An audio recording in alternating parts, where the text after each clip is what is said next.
Hello, how's everyone doing? It's Lewis here, and welcome back to That Haunted Show. Hope you're all doing pretty good. Yeah, I'm doing pretty good myself. It's been an eventful week. This is like my third episode this week. I haven't actually published the other two, but I've just kind of known you have that inspiration and motivation, and you keep getting new ideas, and I just want to record them while it's still kind of fresh in the mind, in the brain, in the mind.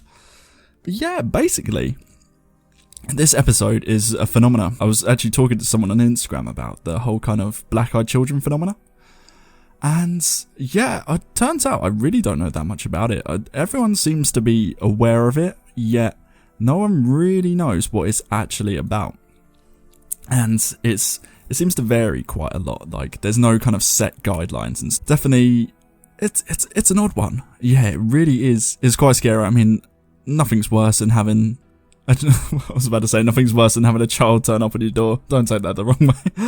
Nothing's worse than having a child turn up and them having pitch black eyes and asking for help. Because basically, the whole kind of theory, or like the continuity that I've found through reading stories, is that if you actually help these children or invite them in or something like that, that's when it gets like, I don't know if it's like aggressive, but it gets into your life, and then it can kind of, I don't know what they do. So this is going to be as informative to you as it is to me.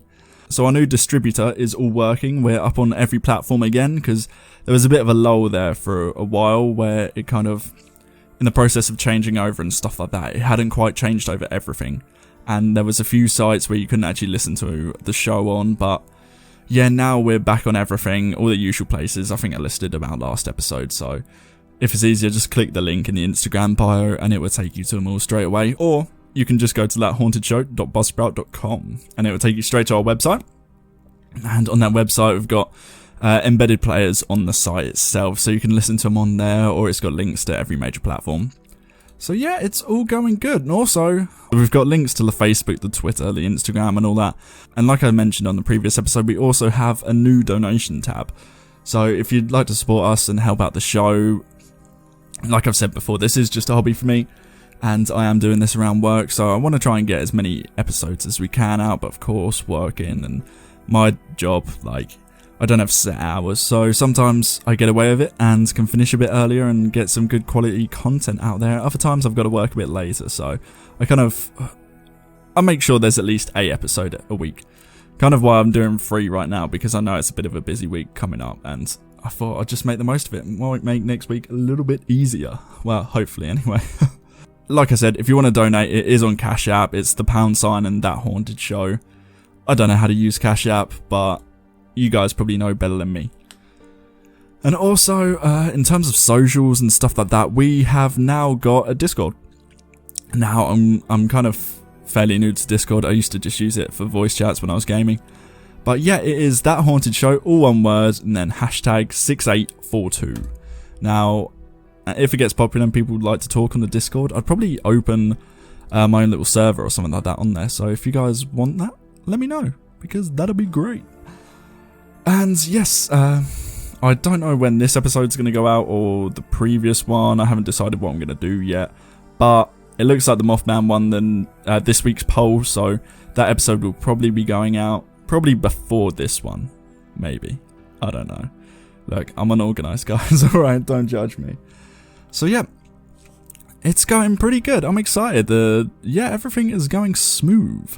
And also, we may potentially have a sponsor, which is ridiculous and crazy, but I'm excited. And also, those talks I was telling you about in the previous episode about the big news, well, we're still in those talks, and they're progressing.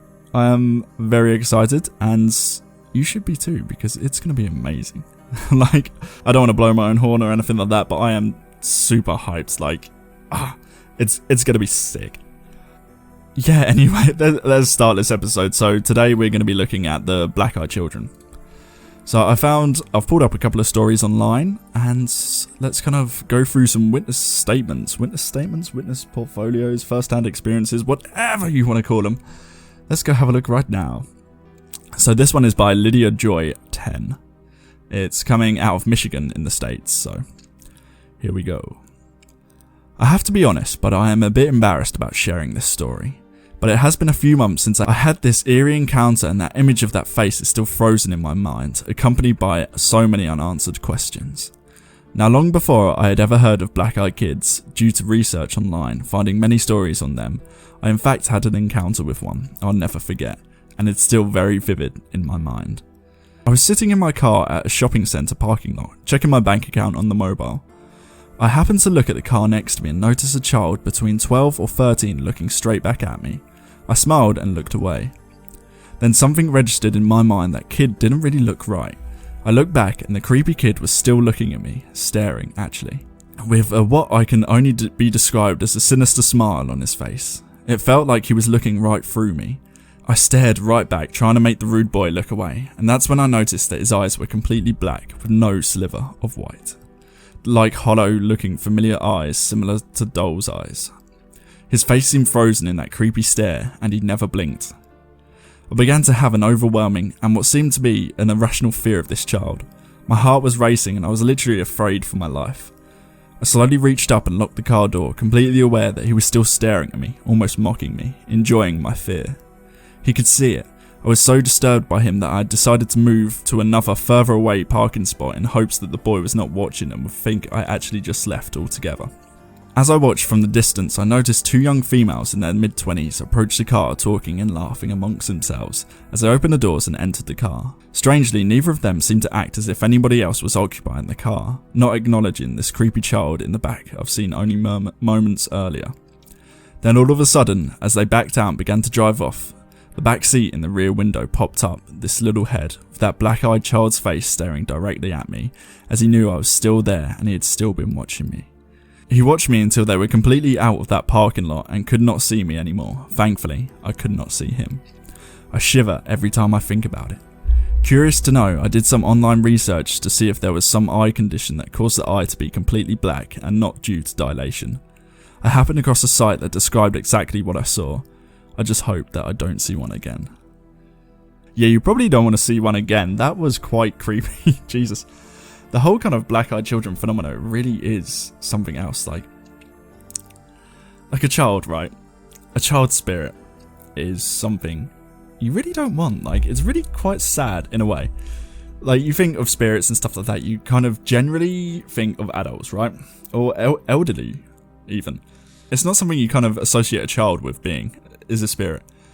And not to, it just kind of, I guess in a way it's to draw you in, right? Because of course if a child is in danger or something like that, if they take the shape of a child and start acting like a child, of course you're going to look out for them. It's in your own nature, so you're going to be taking them in, asking if they're alright, and that could be the bad news, because it seems similar to the whole kind of, how can I forget what it's called? Like the whole Edward Cullen shit, the Twilight stuff, the vampires. Yeah, so like it seems similar to like the whole vampire phenomena, where they kind of, once you invite them in or start making conversation, then they're kind of in your life. So it really is quite a strange one, but I'm intrigued to find out more. So this story was actually posted in 2012 actually, so Jesus, 8 years ago. Well, yeah, let's hope we don't see one again, because that is definitely bad news. This next story is actually coming out of California. This one is by Mo121769. Since I've been living at this motel in Ontario, I've had knocks on my door at different times at midnight and 2 AM. Okay, so not different times, just at midnight and 2 AM. Okay. So when I look through the... Alright, sorry, this is... I'm trying to make sense of this and read it out. When I look through the peephole, there's no one there. The knock is always the same way. It's a weak knock that can be identified as either a child or... How can you identify a knock through how someone knocks, right? Everyone knocks differently. How can... Alright, anyway. I'm going to get mad and start rambling in a minute. Right, it never happens during the day. I'm usually alone when it happens, but yesterday at midnight my son is with me and he heard it too. He got up and looked through the peephole, but no one was there. There was one time when I was alone. It was... It was 100 AM. Jesus Christ. It was 100 AM and then knock came. Sorry. Right, I've had too much coffee. I'm taking this seriously, I swear. There was one time when I was alone. It was 1 a.m. and their knock came, and the woman who knocked... What? There was one time when I was alone. It was 1 a.m. and the knock came, and it was a woman who knocked because she said hello. It was only a matter of seconds from me getting up, looking through the peephole, and saying hello when I realised no one was there. This has happened at least 3 times a year, and I've been there almost 5 years. Since this place is quite busy, so when it first started happening, I didn't think anything of it because I just thought they might have had the wrong room. There is a lot of young kid parties and the homeless. Since we had quite a few visits from police and paramedics, I thought it was all due to the people who had either OD'd or have died. Those incidents are nowhere near my room though. I do not open the door ever. I know about certain things to watch out for. I used to listen to Coast, and they said one time people will get a knock and there would be children with black eyes and want you to open the door so they can stay there and haunt you. I have never seen them or anyone standing at my door after a knock. It only happens once a day and doesn't come back a second time that day. Anyone have an idea of what I keep experiencing? This isn't a new occurrence. This has happened in every place that I've lived. Well, damn. I'd say you're definitely probably haunted if that's following you. If it's going to different places you actually live, then yeah, I'm probably going to say that's following you. You could have some type of attachment, but then again, it could just be something else, and who knows, someone could just be knocking at your door. Yeah, I've definitely had too much coffee because I'm just rambling on. I'm trying to make a sentence that is lasting like so long, and I'm trying to do it all in one breath, and I'm running out of air. Yeah, so that's definitely quite an interesting phenomena. These black-eyed children knocking at your door. There wasn't any kind of experiences of black-eyed children in this story though, so they're kind of just getting knocks. Getting knocked. So, yeah, I don't quite know what to make of that. Mo? Honestly, I don't really know. It could just be someone playing pranks, but the fact it keeps happening and the fact it's always at the same time, then I'd probably say that's quite a coincidence if it's just pranks and someone's playing a joke at the same time when these occurrences happen. But then again, it could just be the guy who's playing the joke finishes work at that time and he just forced to give you a tap at like 2 a.m.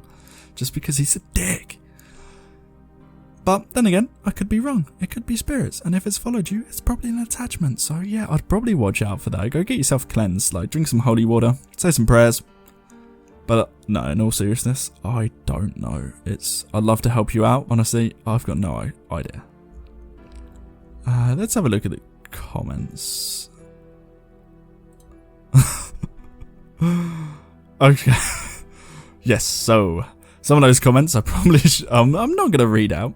They're not the best, but I really do hope you found some help, and hopefully these occurrences have actually stopped, because that does sound terrifying. Like, I hate answering the door, even when it's just a package or some of the endless random stuff I order off Amazon, which is just because it's on a deal. So yeah, Jeff Bezos, thanks again. You are depleting my bank account. So we have another story here. It's by Unquiet. It's coming out of Florida. Florida. Nice. Never been to Florida. Always wanted to. I'll put it on the list. Actually, have I been to Florida? No, I haven't. I tell you what, the only time I've been to the States is literally when I was younger. I can't remember when this was. When was it? I was like 9, I think. 9 or 10, and I went to see like the WWE, like literally WrestleMania, and it was so good. Like, little 10-year-old me, I think it was with my dad or something like that, and man, it was so good. Like, it was the first time The Rock won, and I love The Rock. Dwayne Johnson is a god, like so good, and he won WrestleMania, and I was hyped. And yeah, that memory's clear in my head, but that was the only time I've actually been to America. And I just remember Seattle being full of hills. Like, you had to walk up hills which are almost vertical, and it just done me in. And also, I remember going to the McDonald's there, and Jesus, like, your guys' size is huge, man. Like, I can't remember what size I had. I think I had like a small, and it was like a UK large. Like, Jesus, it was like a bucket of Coke, and who knows what else. Like, it. I mean, don't get me wrong, I love Mackey's, but Jesus, little 9-year-old me couldn't cope. A little 26-year-old me would definitely devour an extra large. How times have changed. Anyway, where the hell are we going? Let's get back to this story because we are, like I said, unquiet, Florida, top notch. Here we go.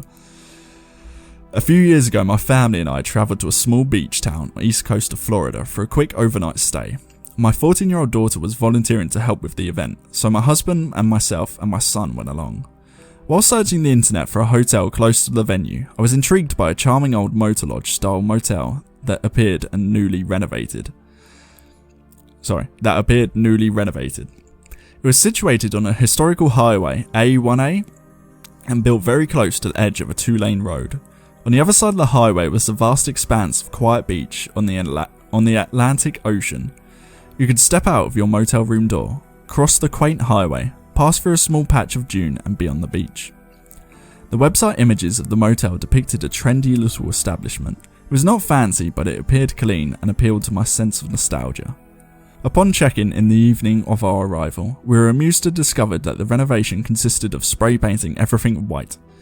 As much as I can recall, they just painted about everything except for the floors and the beds.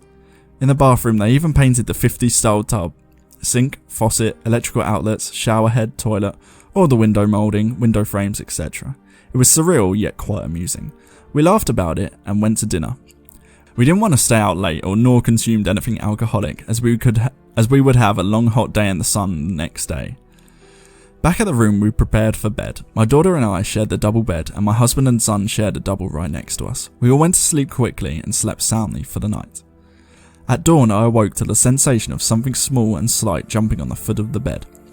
I felt it begin to walk up the length of the bed right next to me, and I recall wondering how in the world a cat got into our room. I tried to move and open my eyes, but I couldn't. I have experienced sleep paralysis before in a few instances while travelling, but never to the extent of horror that was about to occur. The so-called cat walked up to my face, sniffed my left ear. I felt it and heard it. Sniffed my closed eye, then walked behind my head on the pillow. I could feel the weight of every paw.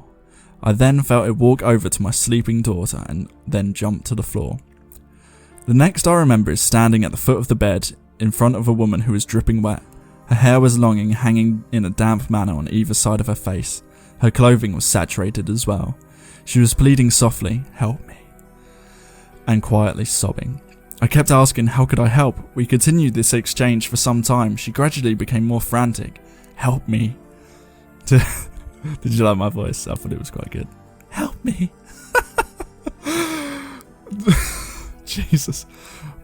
"Help me." It was the only thing she could say, over and over. Finally I said, "I can't." Without warning, her face turned menacing and she lunged towards me to grab my hands as she roared, "Help me!"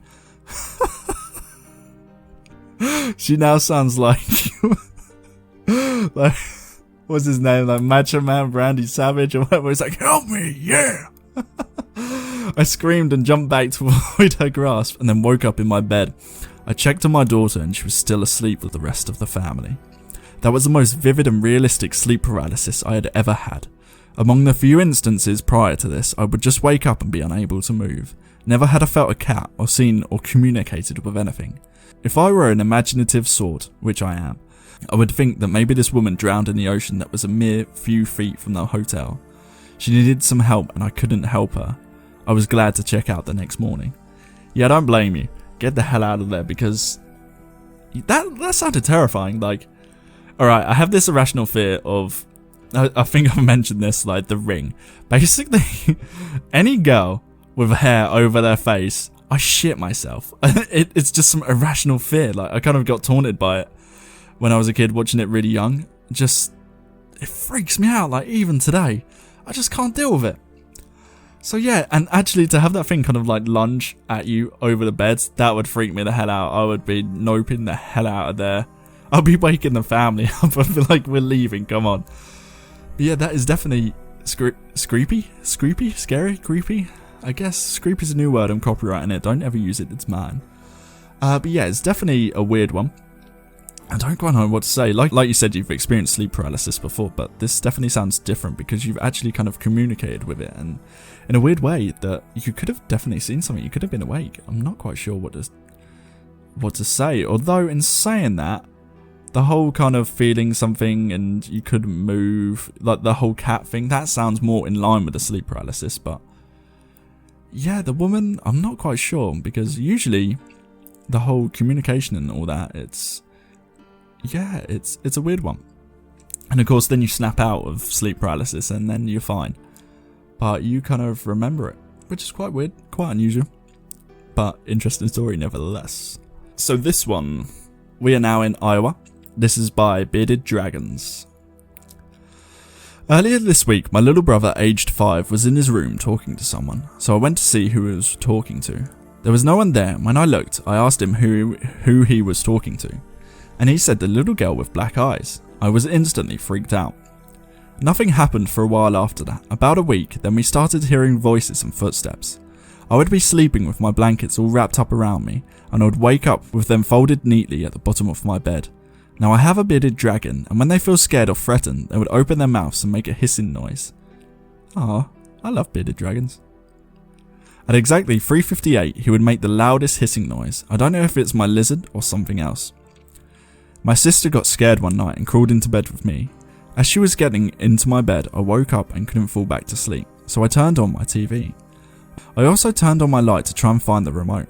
I left the light on along with the TV on also. Right when we were both drifting off to sleep, my door slammed shut, which I always have a basket full of books in front of the door so it doesn't close. My light shut off and the TV went all fuzzy and made that static noise. I ran and tried to open my door, which could only lock from the inside as it was a push lock, so all you have to do is turn the handle and it unlocks. Anyways, I tried to open my door, but it was like something was holding the door handle from the other side. My sister and I screamed as loud as we could, and then my mum came in and opened the door. Just then the light flipped back on, the TV was on and the basket was set back up. We tried blessing the house and praying. We are all very Christian. The house was built in 2014. No one has died there. We don't know what to do. That's definitely a creepy one. Yeah, it's definitely a creepy one. Like, I love the bearded dragon, by the way. Also the username. Very nice touch. But in terms of the actual story, that's definitely a very scary one. You've obviously had some serious activity there, and I've actually had the same kind of similar thing. Like I mentioned this in my personal experience episode about how that kind of shadow creature kind of came into my room, and as it passed the TV it just went to static. So they definitely have some kind of power and domain over electricity, which I think is quite prevalent in any kind of ghost story. They kind of seem to be able to control and manipulate electricity quite easily.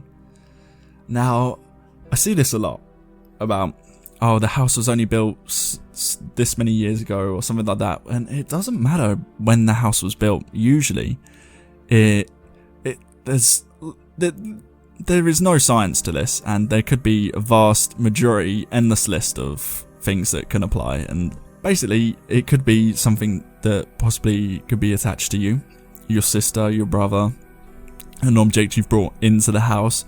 Then again, it could be somewhere where the house is actually built. Like, what was the land there before?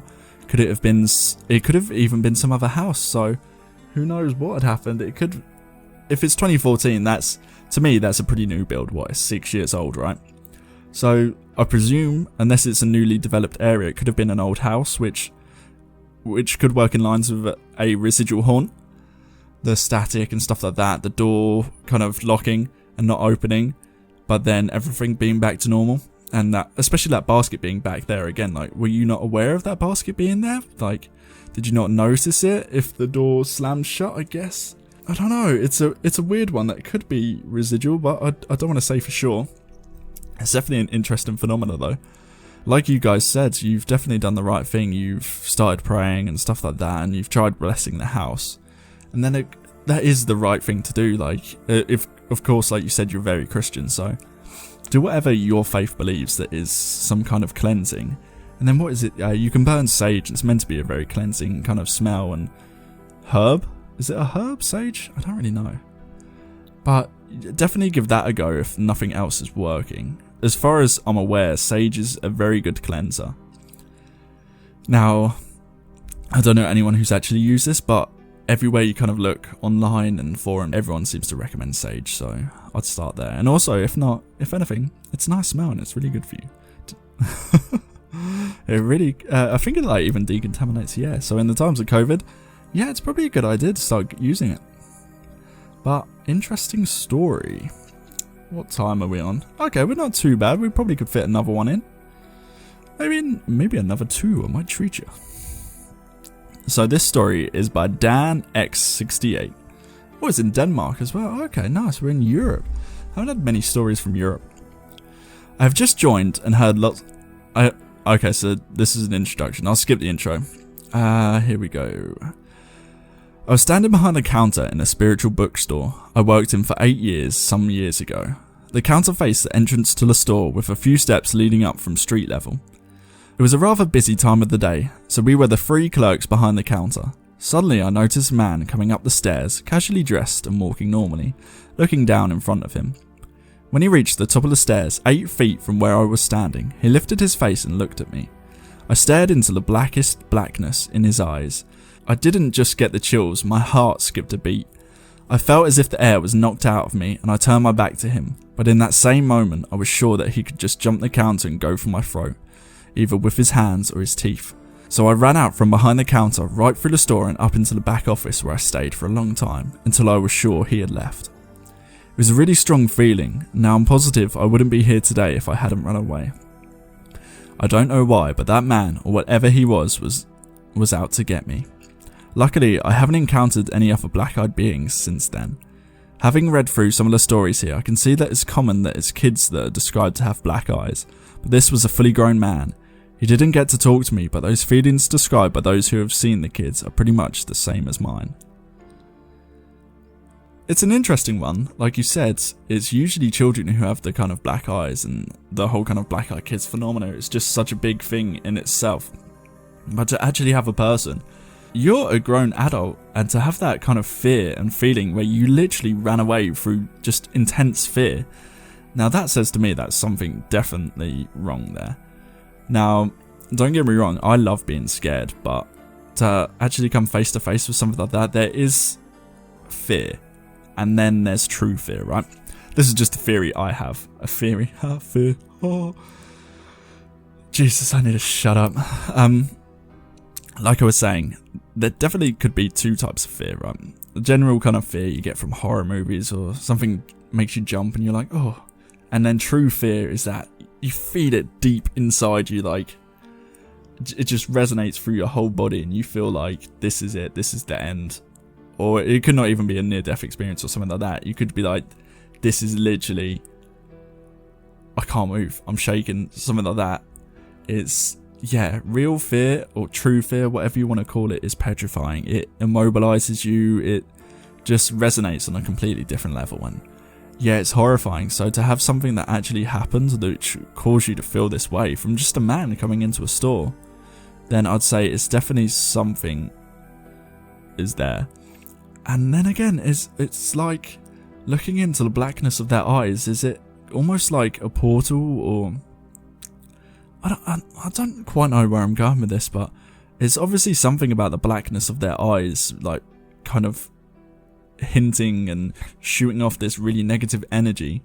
If they look normal, then it's just the eyes that are the difference.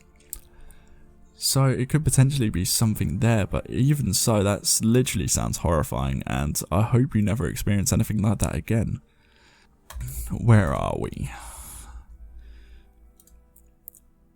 Alright, so here we are. This will be the last one for today. This story is coming out of Australia, and it's by J Ping. Australia. I like how I say Australia with an accent. Australia. Yes, mate. My encounter took place at the I'm not going to do an accent for this whole story. It's a fairly long one. My encounter took place at this farmhouse in Lamington National Park, Queensland, Australia. The farmhouse is very old, around 100 years old, I think, and it was previously owned by the O'Reilly family, one of whom is famous for his rescue of survivors of a crashed plane. The house is regularly rented out to holidays, and I've stayed there on several occasions. On my last of these occasions several years ago, I saw something that I could only guess was a ghost. As anyone who had ever been in the country will know, it gets very dark at night. This, plus the layout of the house, made it a great place to play hide and seek in the dark. Stop laughing, it's a great game. I appreciate the brackets, thanks. I was the seeker and decided to search in the main bedroom. There was a fire in the... I literally, as I was reading that, I thought, the next room's on fire? Like, what the hell? But no, there was just a fire in the room opposite, so I could vaguely make out the contents of the room. However, as I entered, I suddenly stopped as directly in front of me, a pitch black shaped object appeared out of thin air. I can't specifically describe the shape as it didn't have any distinct edges and it seemed to be constantly changing. It was, however, roughly around my height and width. The thing itself was completely pitch black despite the fire behind me. I could also make out the contents of the room on either side of this thing. Almost as soon as it appeared, a very dark red point of light, where I imagine its right eye would have been, appeared and began to grow brighter. At this point I felt no fear, merely surprised and confused at its sudden and unexpected appearance. I had never before seen anything like this. I did, however, decide that I no longer wanted to enter that room, so I quickly yeah, I don't blame you, I quickly walked backwards out of there. Yeah, I'd definitely leave there too. As I did, so the red eye began to fade again and the entire thing vanished. After having explored the rest of the house and finding all but one of the hiders, I decided it was time to search the main bedroom again. This time, no strange shape challenged me and I quickly found the last hider on top of the wardrobe. Thinking that what I had seen could possibly have been him, I asked if he had been there the entire game, to which he said he had not. It was also obvious that there was no way for him to have been there or gotten up and down from that wardrobe without making enough noise for me to hear. For not making enough noise for me to hear him anywhere else in the house. It's only a small house, but it's very cluttered and very rickety. The floor creaks at every step. I don't know what it is I saw that night, and I honestly have no interest in finding out. I just wanted to share my experience with others. It was an amazing experience, makes for a great campfire story. It definitely does. I don't have a campfire, where I guess you guys are just listening to a podcast, but hey, you can pretend it's a campfire. These are campfire stories. I hope you guys enjoy it. Again, I kind of have another theory on this. It's usually these kind of ghosts and spirits and stuff that you see. It seems quite common that they are darker than black, like blacker than black, which I kind of believe that it could be something to do with them sucking all the energy out of the room and kind of manifesting themselves in the easiest way possible, which would be obviously the lack of light is so they can absorb the light and you're seeing the residual lack of light, which is their outline. But for the red eye, I haven't actually heard anything like that, or yeah, it definitely seems like an interesting phenomena. I'm not quite sure what to say. I don't know why this was in the Black Eyed Children stories, but fair enough. It was a great story anyway. I really enjoyed it. And also it was in Australia. Very nice, mate. But I enjoyed. We're going to round this episode off. It was a fun one.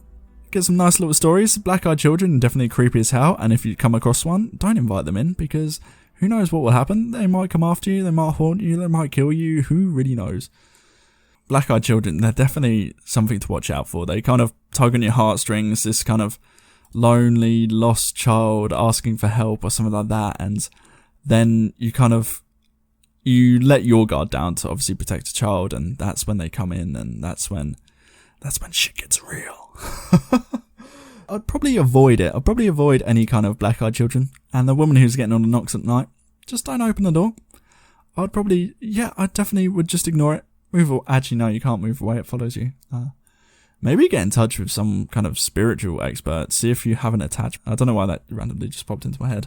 That was like the second story. So yeah, I hope you guys really enjoyed it. Like I said, all the links, it's That Haunted Show pretty much everywhere. And if you want to get in contact or anything like that, if you have any stories yourself, it's thathauntedshow@gmail.com. And if you want to donate or anything like that, which I am super grateful for if you do, it's that # and That Haunted Show on Cash App. As always, stay spooky, stay safe, and good night.